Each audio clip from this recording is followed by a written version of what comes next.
Right, hello everyone, welcome back to the channel. As you can see today, another demo board test.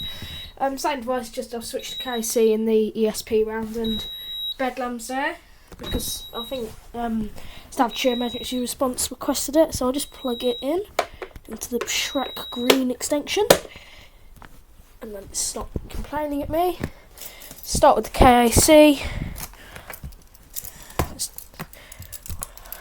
I will press it.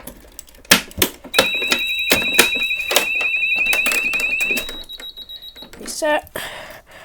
Did that quick. We'll move up to the SP.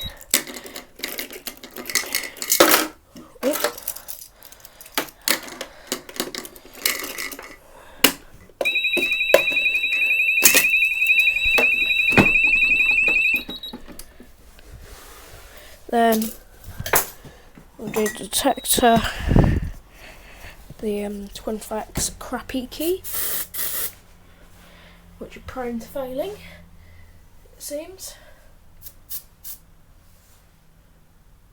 That's what went off.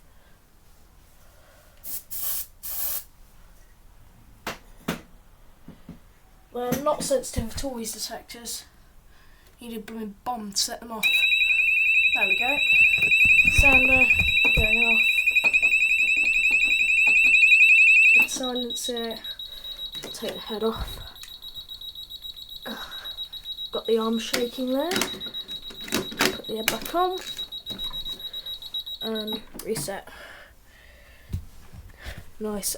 That's for another video. It's another thing I can't really be asked to explain. So, thank you for watching and goodbye.